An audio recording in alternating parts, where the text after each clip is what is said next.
All right, everybody, welcome to another edition of the Passing Report. I'm Brandon. That's Ryan. Hand up accountability on the last couple episodes. Ryan was absolutely ready to go. Unfortunately, I work in the radio industry during the day, and sometimes events are supposed to be a couple hours, and they turn out to be several hours, and that is what happened in week 2 of the Eagles season. So that one's on me, but better late than never. Look, I understand it. Some nights you're trying to get out of there. Your allotted time at like 7:00, and you're there till like 11, and you just wonder like, what just happened? Is it all worth it? Yeah. So anyway, that kept us out last week. Fortunately, wasn't a gigantic sports week. If we had missed this last Eagles game, I would have been heartbroken. But we're going to get to the Birds in a second because, believe it or not, for at least a month of October, hopefully, they won't be the biggest show in town for 1 month out of the year. Because the Phillies have locked up. They locked up a postseason berth last week. They locked up the division shortly thereafter. And then just yesterday, they took care of business and locked up the 2 seed at least in the division. I do believe the 1 is still technically in play, but it's an outside chance. So all things considered, it appears as though the Phillies will once again roll into the postseason with a first-round bye for whatever that might mean. We'll get to the logistics of that in a second, but when you look back at the regular season as a whole, Ryan, from the middling start to the random hot streaks to finally putting it together in August and September, what do you make of this team as we head into October? Look, it's always World Series or bust, but I'm mega impressed with this team. Obviously, they lost Trey for a little bit there. The power outside of Schwarber was a big concern. Harper, Turner not hitting those home runs, just on Schwarber, who's going to break Howard's record, by the way. That's ridiculous. It's insane. But, dealing with the loss of Wheeler, Sanchez, Luzardo stepping up. Luzardo started off the year rough. He had a rough May. I believe it was 16 earned in 2 starts. Yeah, he was sensational his first 4 starts. Then he had that tipping issue where he gave up almost 20 runs in 2 starts. But to your point, over the course of the year, if you were to remove those 2 starts, which I know I don't like this stat either because those starts did happen. But if you remove that outlier, his ERA is just a shade above 3. You take that every day and twice on Sundays. I mean, I think I don't know how Rob's going to do it in the NLDS, but I hope that it's Sanchez, Ranger, and Luzardo. I hope. I know he's going to be like, we have to throw a righty in there, and then throws an Aaron Nola. And I see your point, and for the longest time, I thought Rob would do that too. If you look at the way he's kind of manipulated his starting rotation, though, look, Sanchez undoubtedly is your game 1 starter. You know that Ranger is going to be in that mix. But watching Luzardo pitch tonight, watching him pitch the last few games, I get that you don't want the 3 lefties back to back to back, but when your 3 lefties are as good as these guys are and your righties are as shaky as they are, I don't see another way around it. And, the way Luzardo was talking post-game about, pitching, playoff games at CBP and all, it seems as though the feeling in the building is that he's going to pitch some innings in the NLDS, which would likely mean that he's probably your game 2 starter. And I'm not saying that he's right now a better playoff pitcher than Ranger Suarez. That's why I'm having him pitch game 2. If Luzardo has to pitch playoff innings, I want him doing it at the bank. Ranger can go pitch anywhere and be fine. I totally agree with that. I mean, Ranger, you could just put anywhere, I wouldn't want to pitch Luzardo at Citi Field if that is the outcome. I don't know how that's looking right now. I know they're on the edge. There's like 3 teams fighting for the last spot. As of this morning, the Mets have it. I'll give it a look real quick, but yeah, I mean, the Dodgers are kind of fumbling a little bit the Phillies are favorites right now at the sports books to win the World Series, and I'm just so sad that Zach Wheeler's not a part of it because Wheeler, Sanchez, and then Luzardo or Ranger, probably Ranger. Man, it would be a formidable run. It looks to me that as of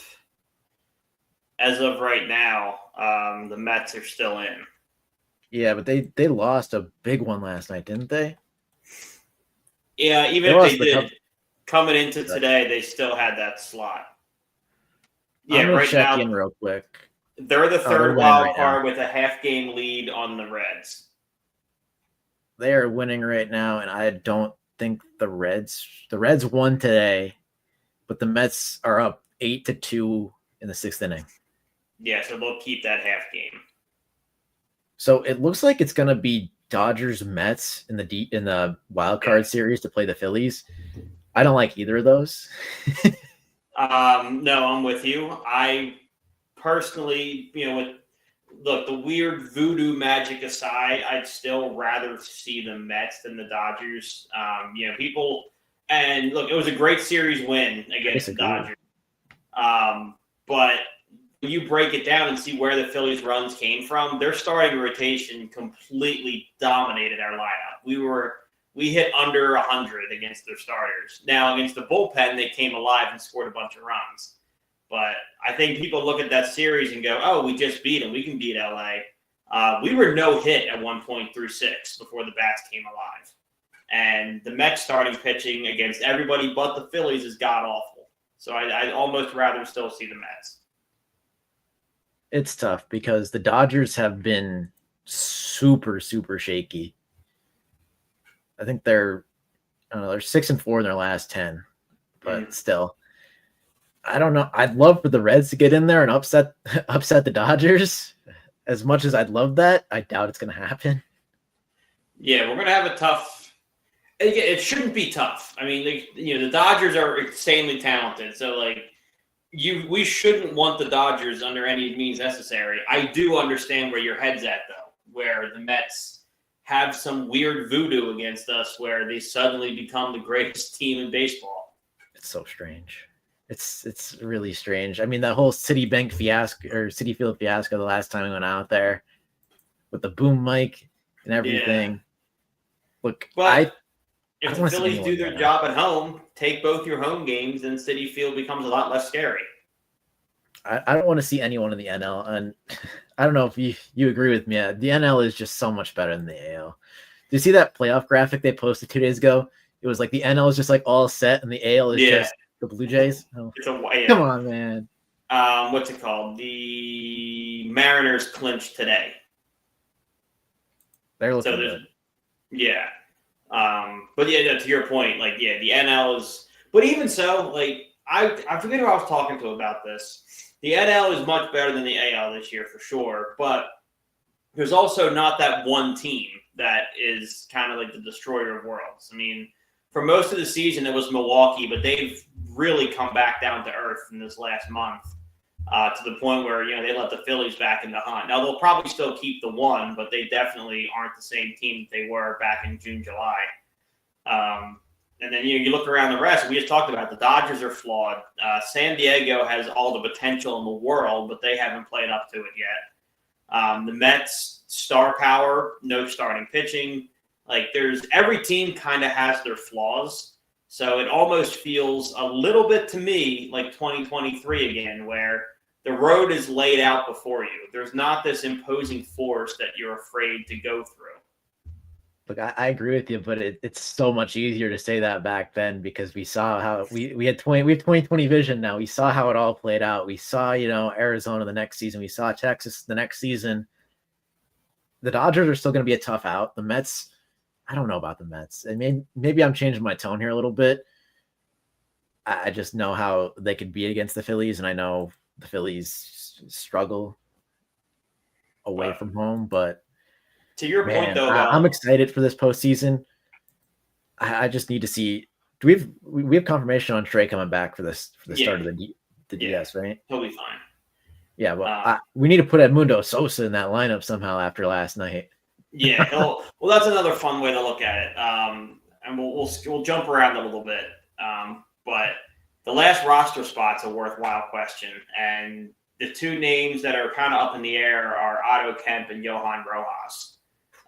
Kemp is obviously currently on the roster, but they just sent Rojas to one of those stay warm camps in Clearwater just to kind of see live pitching and just kind of stay hot because the minor league season wrapped up. If it's me personally, I don't think this really is that much of a decision. I think it's Otto Kemp by a pretty comfortable margin. But that doesn't mean that the Phillies see it the way I do. I don't think the outfield needs that much defensive help. Kepler's a plus defender. Marsh is a plus defender. If it had to sacrifice, Casty's good enough, but you also have Bader, who's a Gold Glover in center. So you have three great outfielders. Otto Kemp is serviceable, but his bat is just so much better than Rojas. The only reason I could see Rojas making any kind of sense is if they know that Trey is going to come back a shell of himself on the base paths. That's the only logic I can find. Yeah, I agree. Otto Kemp's been hitting the ball really well. I believe he's hitting 264 since he's been called up. And it's good power numbers. It's tough to keep him out of the lineup, but where do you put him? Left field? Well, you don't start him. I mean, that's not going to be his job. I mean, if you're that last guy on the lineup, that's a bat off of the bench. I mean, he's never going to start a game on the lineup sheet, I wouldn't think. I do appreciate how we were asking, hey, when's he going to get called up all season? He comes up and he does good in his first year. Come on. It doesn't have to be that hard, Dave. Yeah. I think Dave was more comfortable taking a risk with a guy like Otto Kemp than he was, with some of your top end prospects, which I think is backwards logic as well. Let the guys figure it out. But now that he's here, he's shown he can do it. He's one of the more clutch hitters on the team. And like we were just saying, the only role for the last roster spot guy is to come in and, get clutch hits. So, I mean, if I'm talking, the 10th inning, for whatever the reason, you started pinch hitting some guys, you're in a pickle. I am so much more comfortable having Otto Kemp up at the dish than Johan Rojas, and it's not even close. Yeah, I definitely agree with you. I can't wait till the World Series is up. He pitch hits, and he's our right-handed Matt Stairs. I can't wait. He has his Matt Stairs moment. He's gonna have it. I have a feeling in my bones he's gonna have it. He's got that gene, dude. He hits in big spots.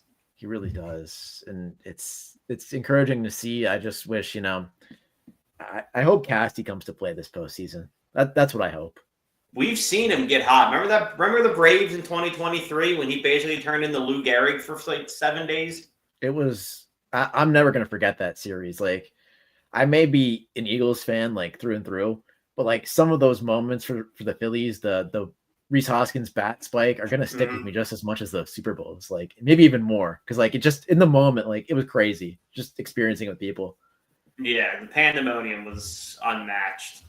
But what's done us in every playoff run has been a combination of the bats and the bullpen.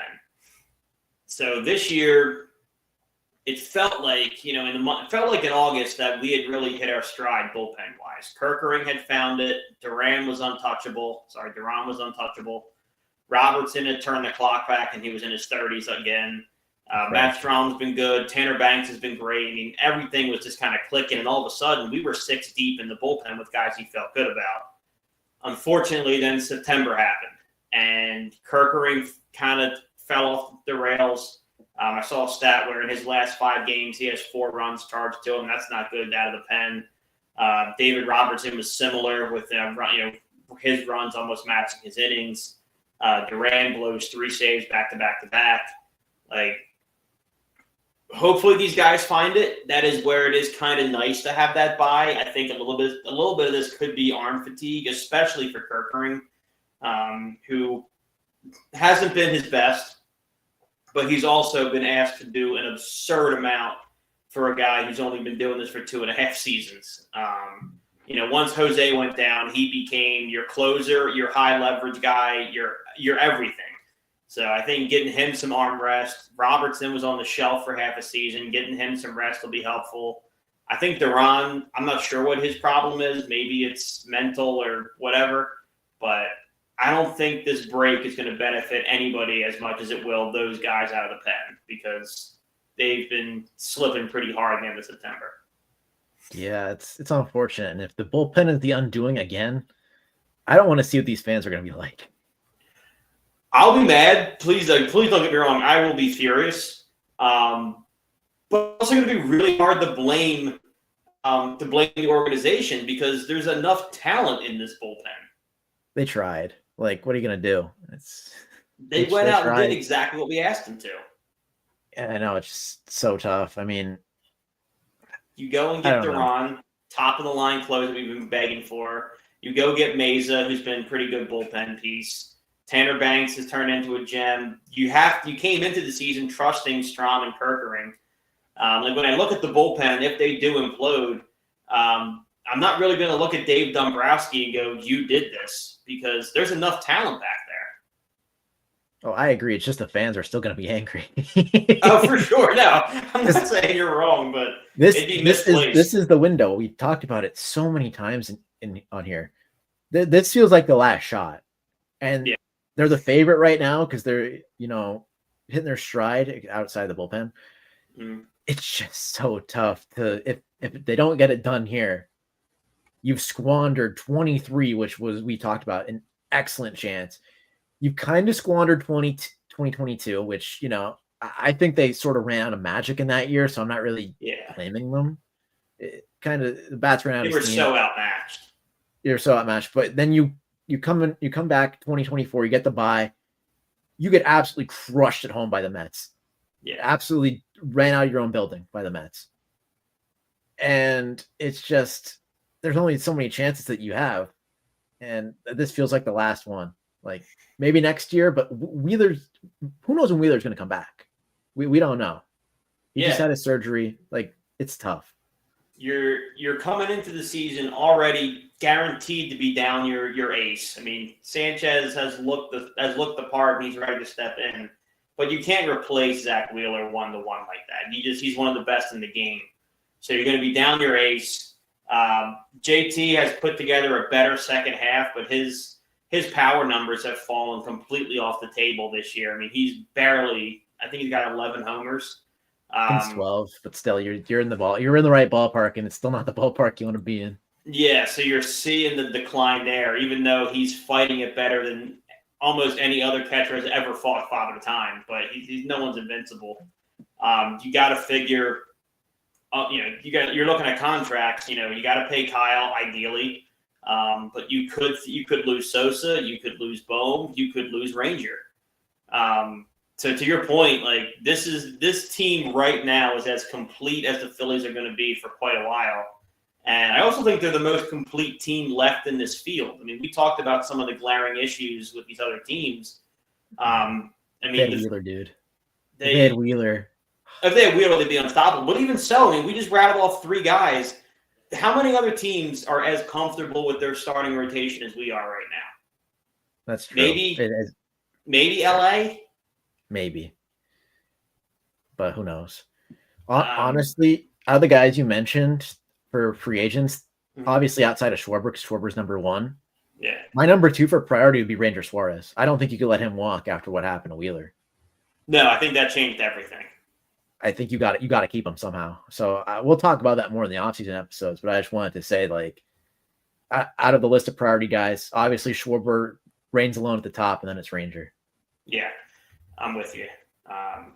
But until this will probably be how the show goes for the most part. 2/3 Phillies, 1/3 Eagles while we're in the playoffs. Worth noting, Eagles 3-0. I think all Eagles fans would agree it's an ugly 3-0, but 3-0 nonetheless. This team finds ways to win.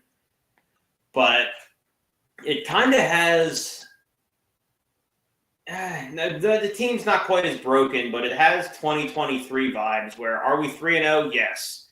Has it looked easy at any point? Not really.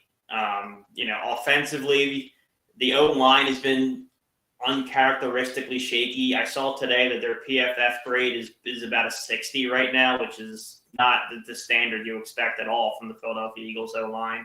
They'll get it fixed. Stout's going to get it corrected. Losing Lane last game hurt. Clearly, Landon Dickerson doesn't look like himself right now. So he's clearly fighting through an injury. Fred Johnson, shout out. Yeah, I was wrong. I'll admit it. Came in and filled a need, but like I said, it's 3-0, which is great. But I'd be lying if I said I felt better. Yeah, I felt better about this team than I have right now. I think a dominant 2-0 with a slip, like a 2-1 where you're consistently improving, I would almost prefer to 3-0, but it's ugly every week. Look, I agree with you, but I kind of feel like they found something in the second half of that Rams game. That the pass offense started to work. It's, they said, hey, we have AJ Brown. All right, cool. And the Rams have small corners. The Buccaneers have taller corners, but not as big of a mismatch there. It's just Saquon needs to get going. He hasn't had that signature performance yet that we've been so accustomed to. Jalen's looked good on the run. Obviously, Patullo's doing him no favors. We could argue about the route concepts are very vanilla. We'll spend the rest of the season talking about this. We don't have to hammer it home right now, but I'm sure it'll come up at later points in the season, unless he cooks like he did in that second half. He started cooking a little bit. They started running some AJ Brown vertical routes that I really liked. That curl where he just put down the corner was insane. I think you're going to see a more aggressive Kevin Patullo. I'm sure you saw the same after game interview that I did with I forget who the woman is on Fox, but Jalen says very little and even less when that's critical. So for him to, on a national network game, tell a reporter we need to stop playing like we're afraid to lose, I think is going to speak volumes throughout the week. I think that was him flexing a little bit of the pull that he does have as the franchise quarterback, Super Bowl winner, et cetera, and just kind of telling Sirianni, telling Patullo, like, this isn't going to continue to fly. Like, we need to change what we're doing. He was chewing out on the bench. Am I wrong? They showed that, right? Hurts was chewing out Patullo on the bench. Yeah. I could have swore he was yelling at him at some point. It looked like it. I mean, they'll never say that he was, but between that and then between the public call out after the game, it seems like your franchise quarterback has about had it with this, really reserved, vanilla, pulled back style of offense. I mean, he's used to this team putting up some points and having all these weapons. So I think that was kind of a shot across the bow of like, I've done it your way for 3 games. I'm telling you now, we're going to change how we're doing this. I agree with him. It's just really tough. I mean, Vic's trying out there, man. Obviously, Patullo didn't do him any favors on Sunday with all the shenanigans in the first half, but yeah, defensively, we're not the same team either. I think I'm with you. I think Vic's doing his absolute best, but we're also not the same. We're not as dominant on defense either. No, it's expected after all those free agent losses. Milton Williams, he looks great in a Patriots uniform, by the way. He's playing well. He's playing very well. But I don't mind the swap. Uche's been playing well too. Uche's been playing well. Milton Williams is part of that Super Bowl team, so special place. But yeah, I mean, Jordan Davis has picked up his play in the contract year. I mean, of course, the blocked field goal. I don't think I need to mention much more than that, but even aside from that, though, he's getting, he's involved in the pass rush more. He's collapsing the pocket more. He's arguably been a better tackle so far than Jalen Carter has this year. Yeah, Carter struggled a little bit. I don't know if he's not in playing shape or I don't know what it is. I can't speculate because it's nothing that the talent won't fix. We've seen him put it on tape for a whole season. We've seen him save the postseason. It's like, I'm going to give him the benefit of the doubt 20 times out of 20 times, but it's a weird start to the season for him. Yeah, he's not as prolific as he was last year. And I think part of it is a shape issue. Vic touched on it a little bit too, that he hasn't been. Dude, that's one thing I love about Vic Fangio. Like, he's on it. I can see where Miami players would have hated him because of the awful culture that's down there. But he will. There is no coach speak with Vic. He'll tell you exactly who played well and who sucked. You think Buddy's going to dial up a couple of extra blitzes on Sunday just because the Phillies clinched? That's the other thing. The Phillies affect how he calls games, and it's great. Look, obviously Sunday, we can get into it. I mean, we got Tampa. For whatever the reason, every time we go to Tampa, this team falls apart. Not even X's and O's, not on the field. The injuries leading up to Tampa both years are uncanny. I mean, in this week alone, you look at the fact, you're going to lose Nolan Smith for an extended amount of time.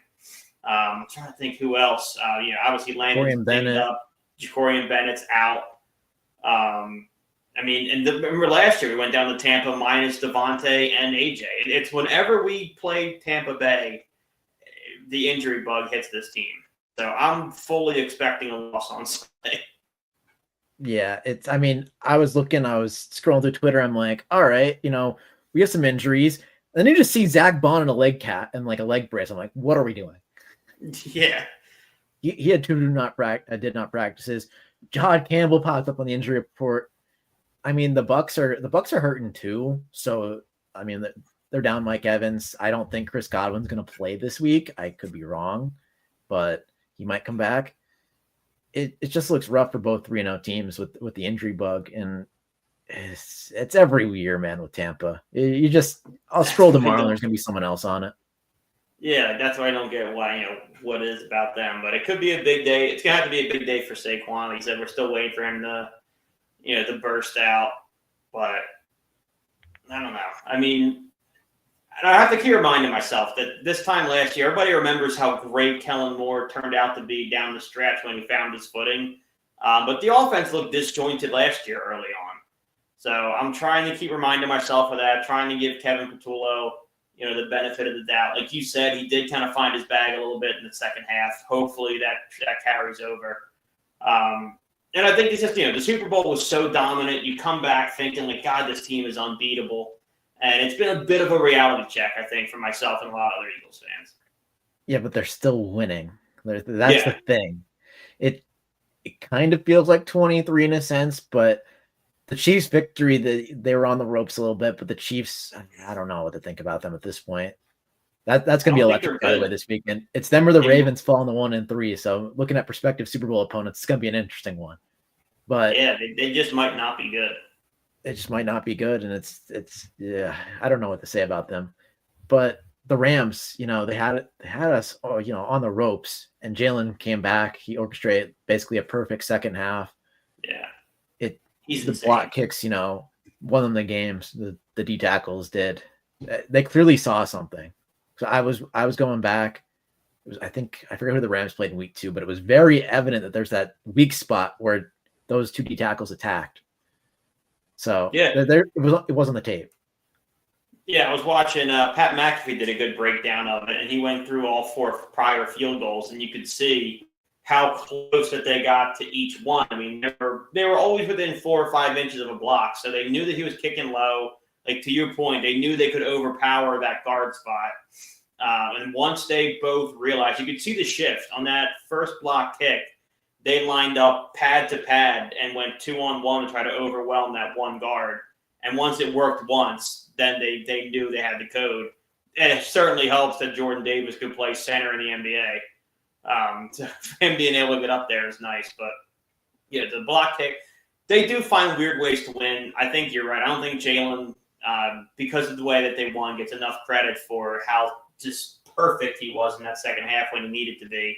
Because he couldn't waste a possession. So when he's entering into that category now where as long as he's on the field, as long as he's on the team, the Eagles are always going to have a chance. Yeah. Sirianni needs to wisen up, though. Yeah. That fourth down at midfield, that 4th and 7.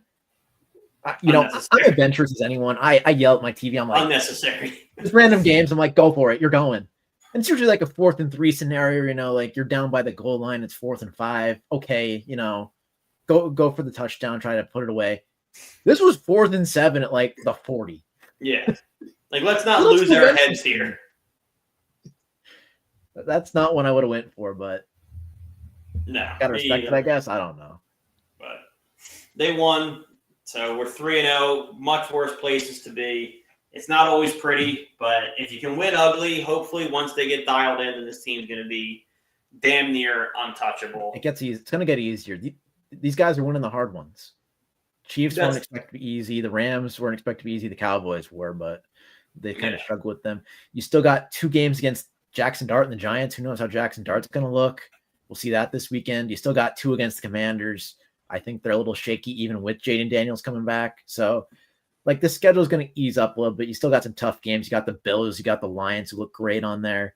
So it's not going to get too much easier, but there's going to be some gimmies in there like the Raiders. So. Yeah, but for every Raider game, you got to flip to the other side, and you got the Chargers. I think we got Denver too.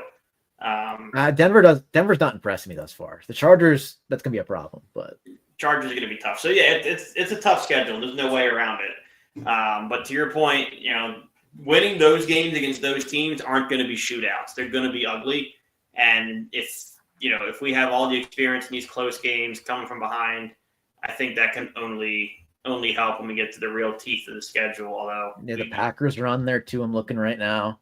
It's a brutal schedule, dude. It's tough. Although they did lose to the Browns this past weekend. I was watching the Eagles come back and I flipped the channel and the Browns won. I was like, what are we doing?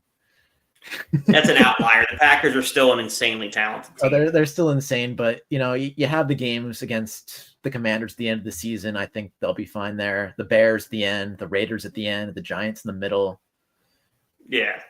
They can make a run at the end, but it's front loaded pretty heavy. Oh yeah. If they get through this one, I'll feel way more confident about their end of the season perspective if they start 4-0. Yeah, Tampa's going to be a battle, but to your point, we're both injured, so that'll make it a little bit more of an even playing field. But we will see what this week holds, and we'll be back here next Thursday to break all that down, as we always do here on the Patterson Report. But until then, I'm Brandon. He's Ryan. We'll see you next time.